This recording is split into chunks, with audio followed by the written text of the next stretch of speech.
La columna Medici. ¿Qué era esto? ¿Un observatorio renacentista o tecnología olvidada en el corazón de París?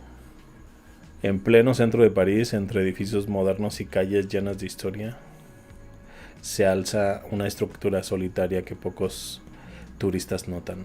La columna Medici, 31 metros de altura, construida en 1575 por orden de Catalina de Medici, una de las figuras más poderosas y enigmáticas del Renacimiento francés.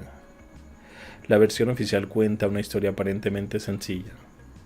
La columna habría sido construida para el astrólogo personal de la reina, Cosme Ruggeri, un lugar desde donde observar el cielo, estudiar estrellas, interpretar presagios, un observatorio astrológico.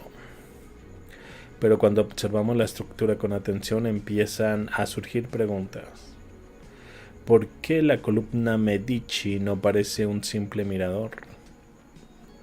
En su interior hay 147 escalones en espiral que conducen a una plataforma superior. Originalmente esta plataforma tenía un techo de cristal y posiblemente un balcón. La base contiene una inscripción latina y según registros históricos la construcción estaba conectada a un sistema hidráulico alimentado por bombas de Notre Dame. Aquí surge la primera duda intrigante. Si se trataba solo de un observatorio astrológico, ¿por qué integrar un sistema hidráulico? ¿Por qué tanta complejidad técnica en una torre relativamente estrecha? No termina el misterio aquí.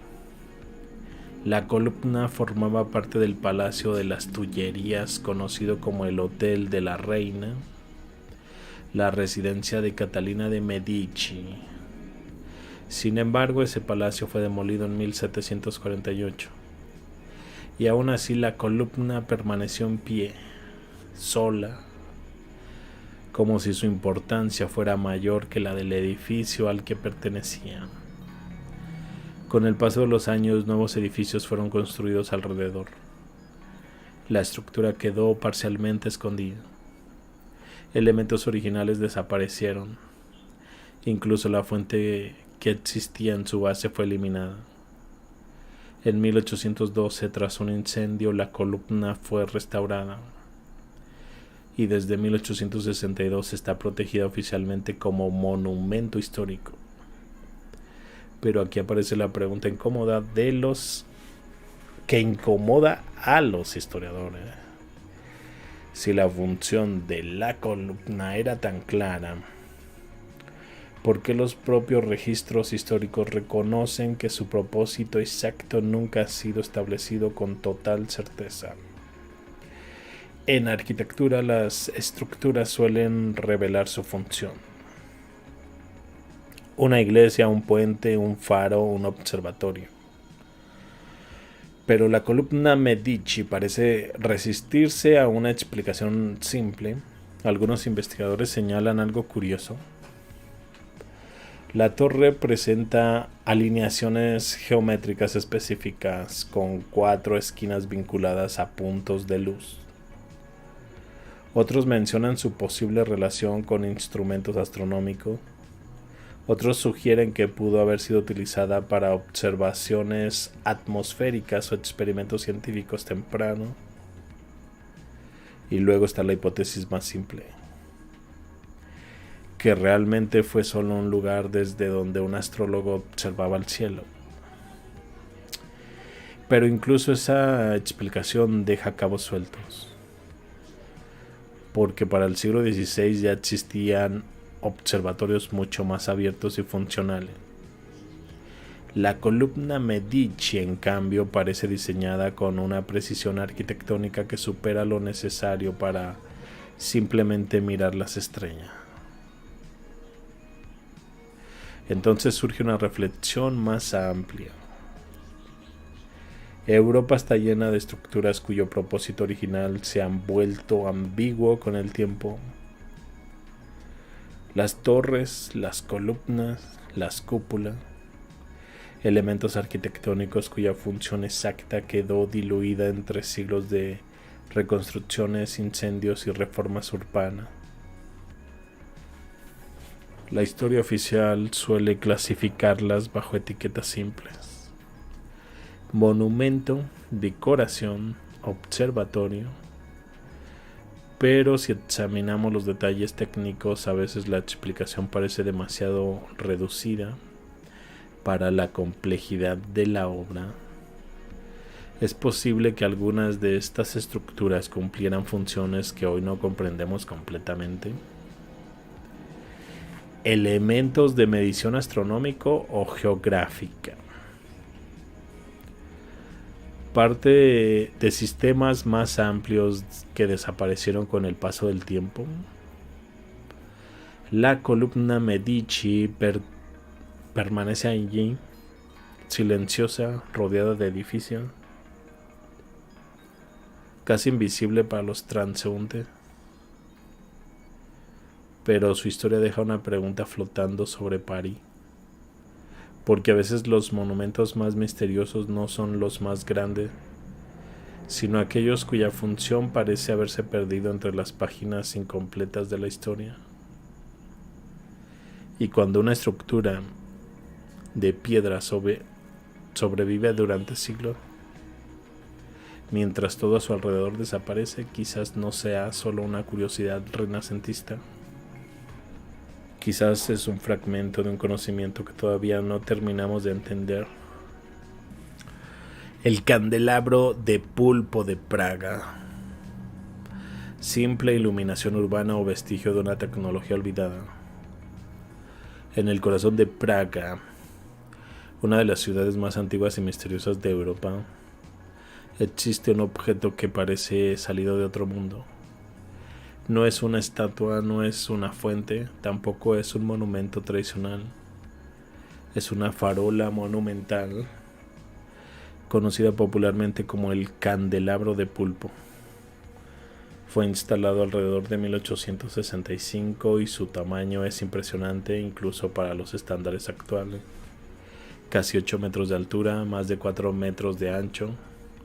Su base descansa sobre un sótano de piedra y la estructura está sostenida por 4 cariátides, figuras femeninas que representan alegóricamente a la ciudad de Praga. De sus brazos se extienden cadenas ornamentales, dragones esculpidos y múltiples brazos que sostienen lámpara. A primera vista parece más un monumento ceremonial que una simple farola. Sin embargo, la historia oficial dice que su función era bastante simple: iluminación urbana a gas. Según los registros históricos, este candelabro formaba parte del sistema de alumbrado público del siglo XIX. Más tarde fue electrificado en 1985 y en el 2012 volvió a funcionar con gas, restaurando su apariencia original. Todo parece claro, hasta que aparece un detalle curioso. El candelabro de pulpo no era único. Fotografías antiguas muestran que varias estructuras similares existían en Praga, pero hoy solo quedan 2. Entonces surge la primera pregunta incómoda. Si eran parte normal del sistema de iluminación urbana, ¿por qué desaparecieron los demás? La explicación oficial suele ser simple: modernización. Con el tiempo las ciudades reemplazaron las farolas monumentales por postes más simples y eficientes, pero esa explicación deja algunas dudas interesantes. Porque estos candelabros no eran simples postes de hierro. Eran estructuras escultóricas complejas, diseñadas con una atención al detalle que hoy rara vez se ve en el mobiliario urbano. Cariátides talladas, dragones decorativos, cadenas ornamentales, una base monumental de piedra. Todo esto para sostener algo que en teoría solo servía para dar luz en la calle. Si funcionaban con gas en el siglo XIX, ¿cómo se integraba la infraestructura necesaria para alimentarlos? El alumbrado a gas requería una red compleja de tuberías subterráneas, válvulas y mantenimiento constante. Pero cuando observamos estos candelabros monumentales parece que su diseño va más allá de una simple conexión funcional.